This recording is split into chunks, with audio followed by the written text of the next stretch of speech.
Jungle.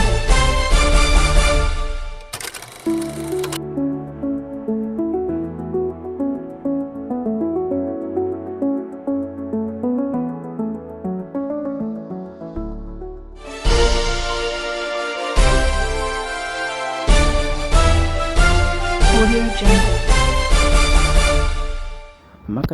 makademu rezimbabwe kusangana zvekare pano paTV yenyu patinenge tichikupai nyaya dzinenge dzichipisa malatest updates anenge achiitika munyika yezimbabwe. Mamiriro akaita nyaya zviri kunzi izvoni: Vice President condemn post-election violence in Tanzania, call for unity and peace.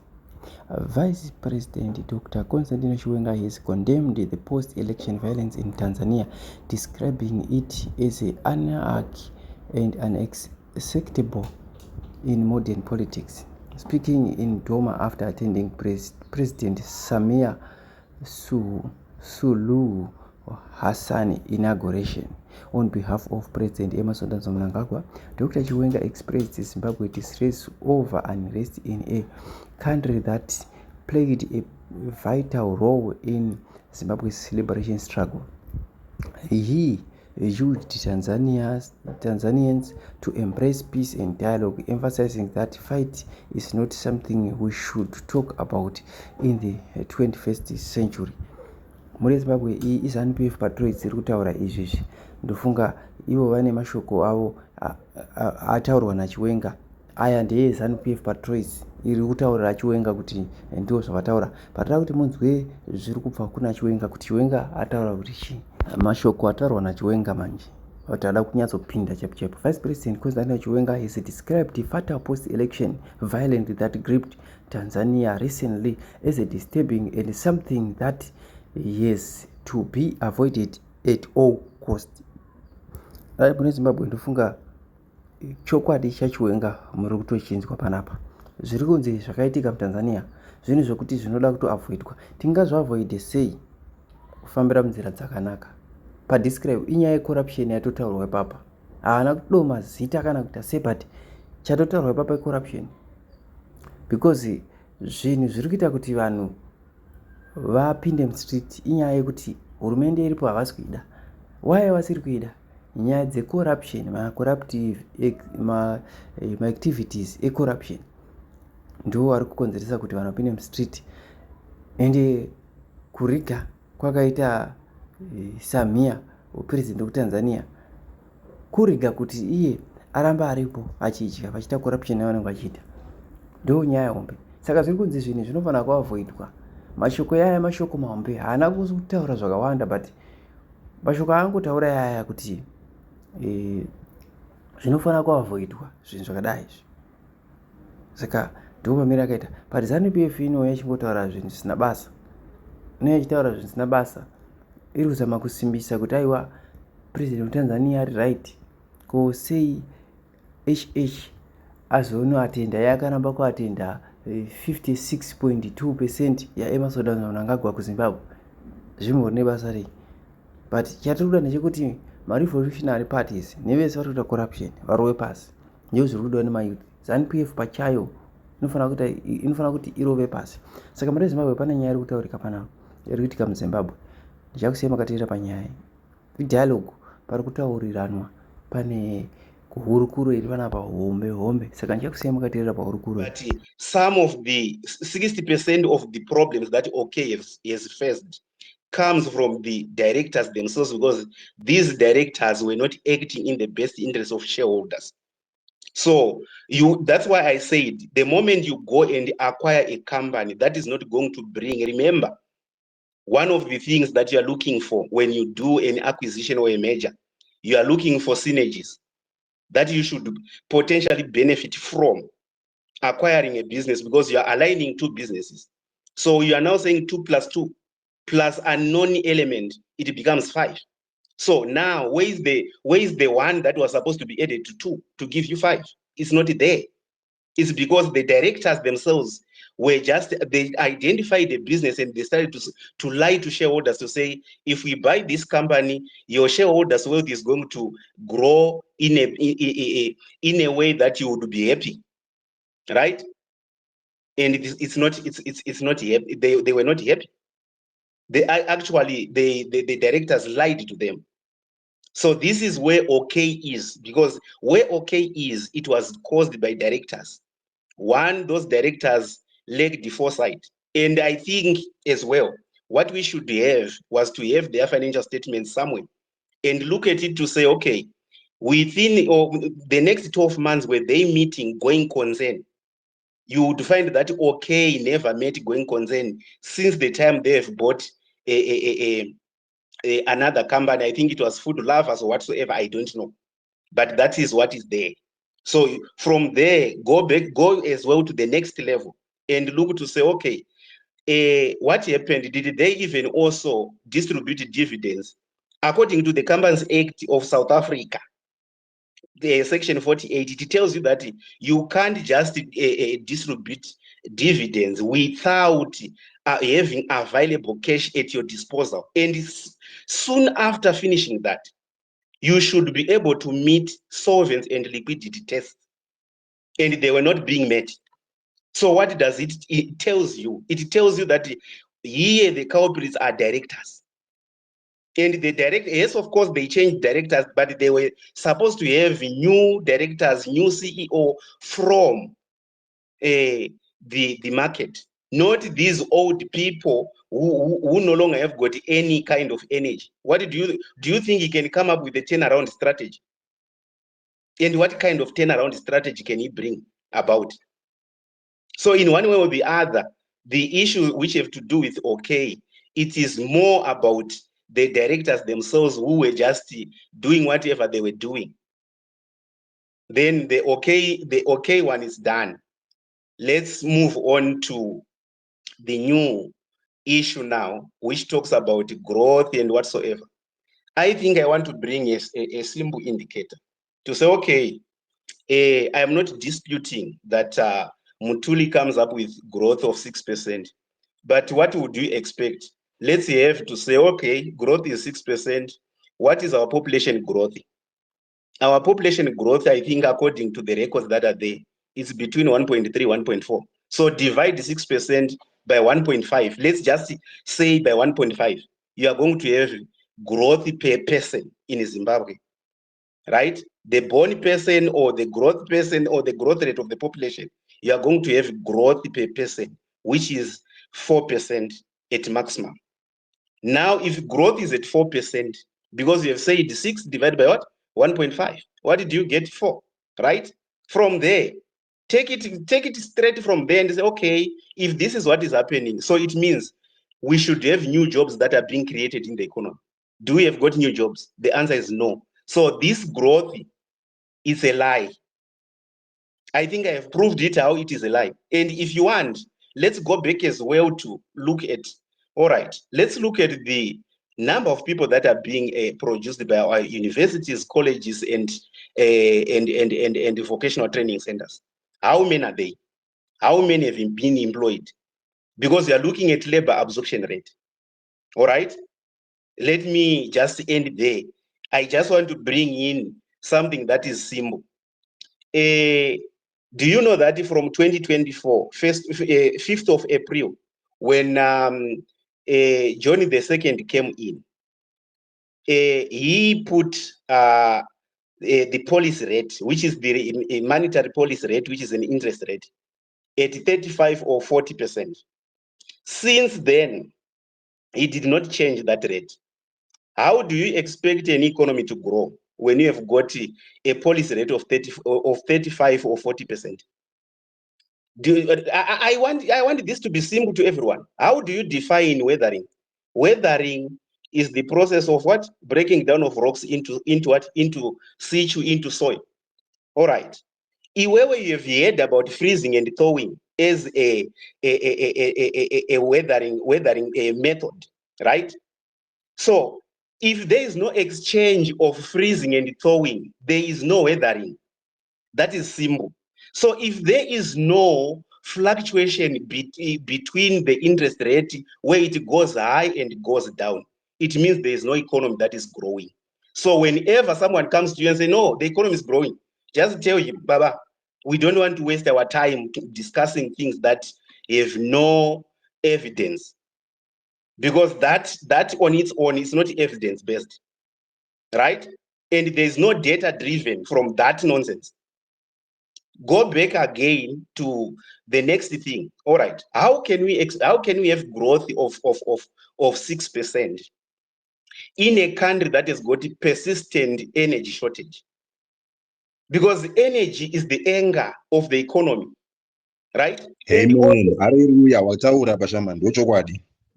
If you want as well to come up with a simple one that does not even give you a lot of hassles, let's just compare output versus input, productivity in the economy. You can't be productive when hospitals does not have medicines.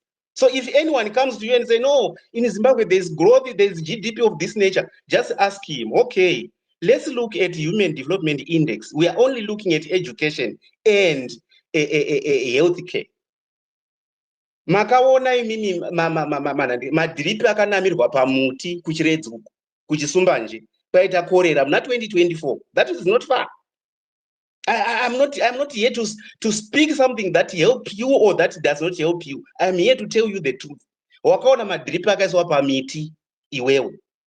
And what does that tells you? The quality of health care. Because a productive nation is a healthy nation. In order for you to be productive, you have to be healthy.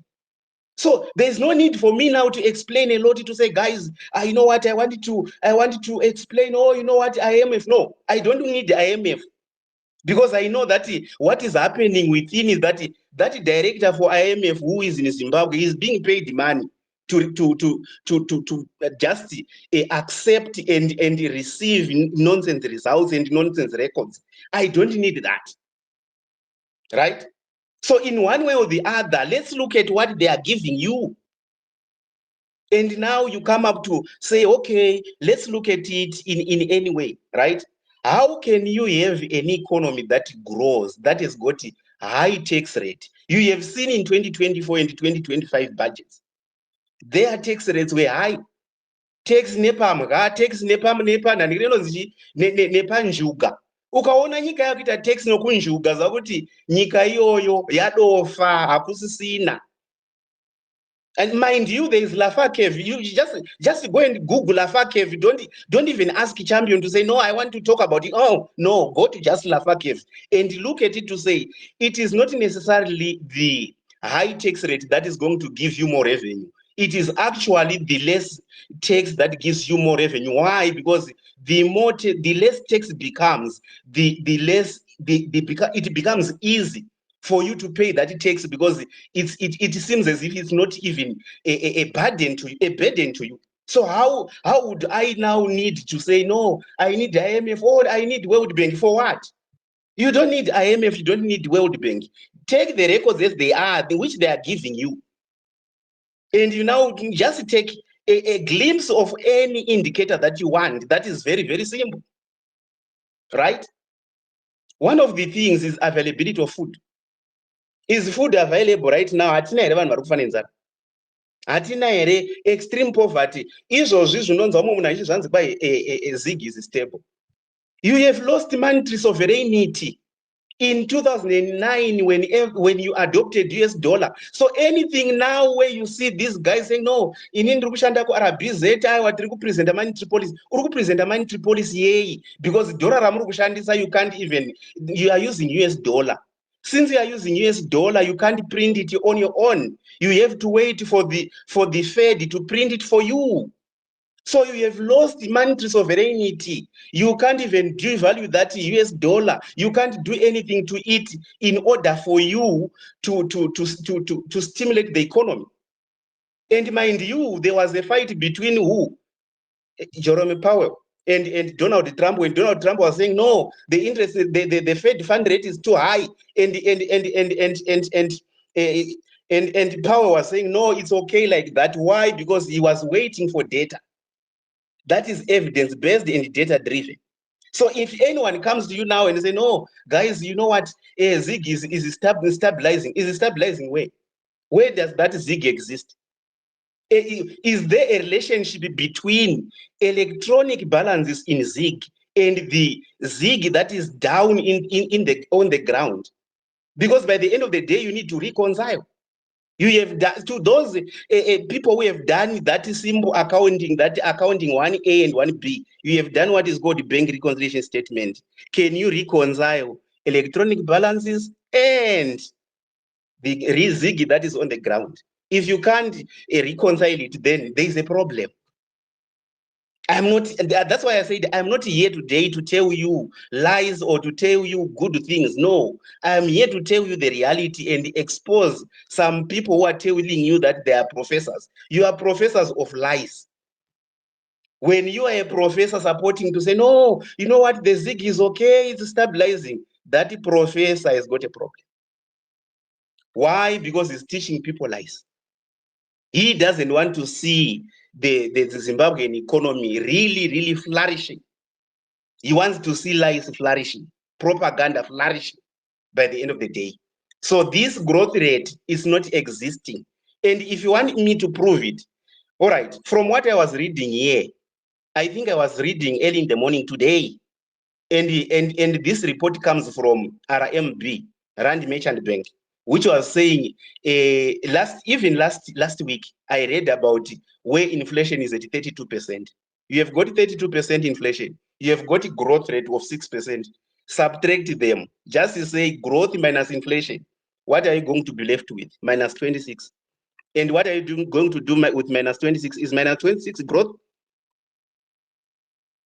I'm asking. And I'm not bullying anybody.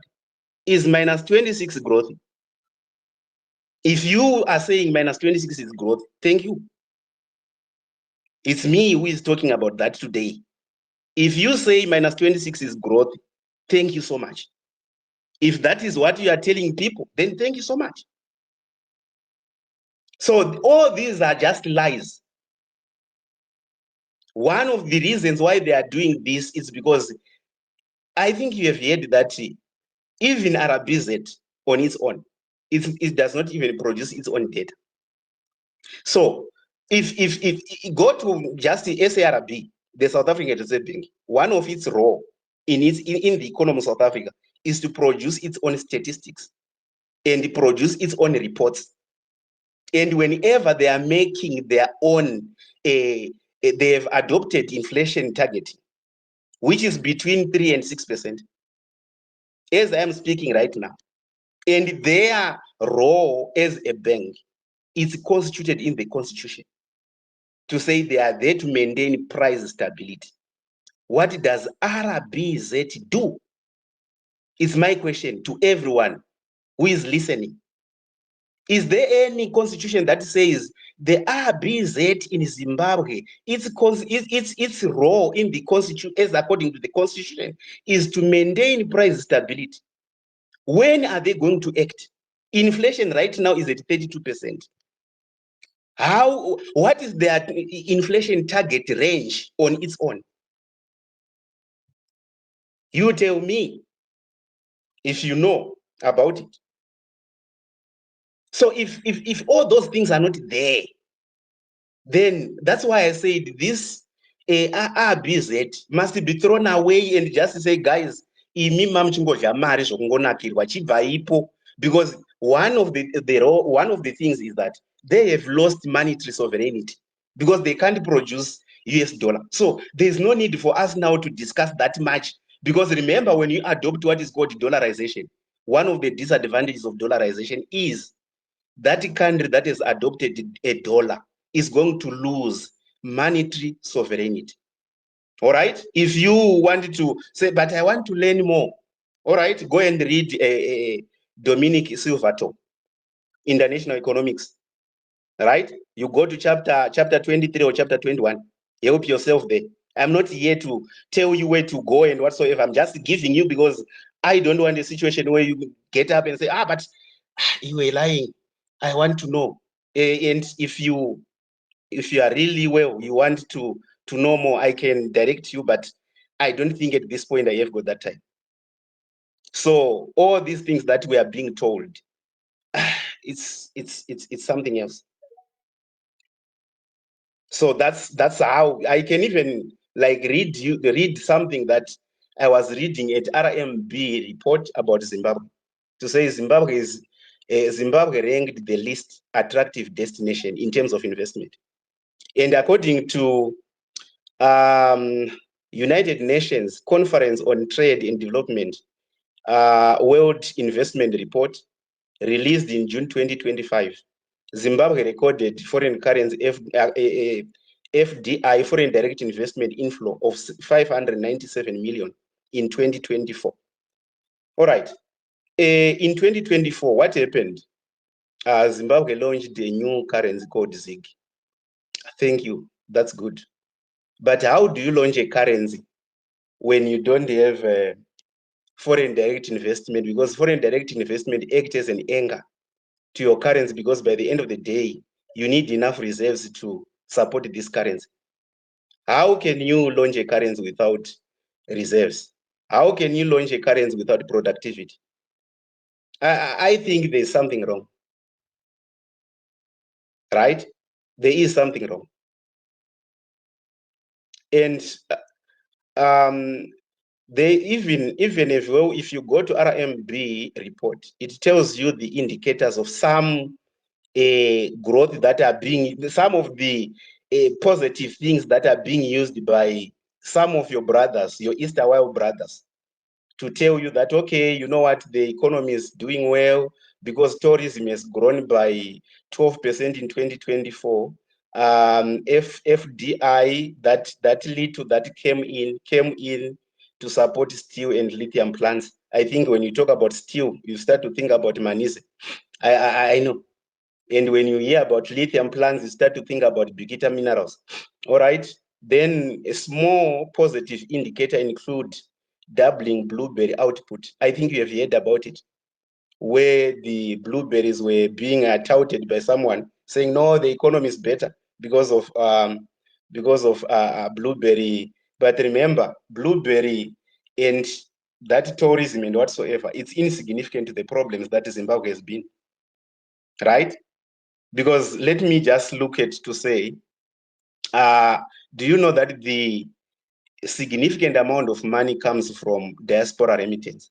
But when you look and remove diaspora remittance, leave yourself with import of goods and export of goods, you will be left with a deficit. So in our current account, we have got a deficit on its own without diaspora remittance. So what do I mean? I mean, we are not producing a lot in Zimbabwe. And most of the things that we are producing are raw materials. So there's a need as well to look at that to say, okay, if we don't have beneficiation, what does that mean to us? We are just nothing. So I don't know. Let me just end there. If there is anything, I am here. All right. I was looking at Zvara. Thank you very much. Neku explain Okamaita. Regarding Zodo, Movano to Wachi, but thank you very much for that. We appreciate. Fabish, do you want to come into the conversation? Ya mira zitauri.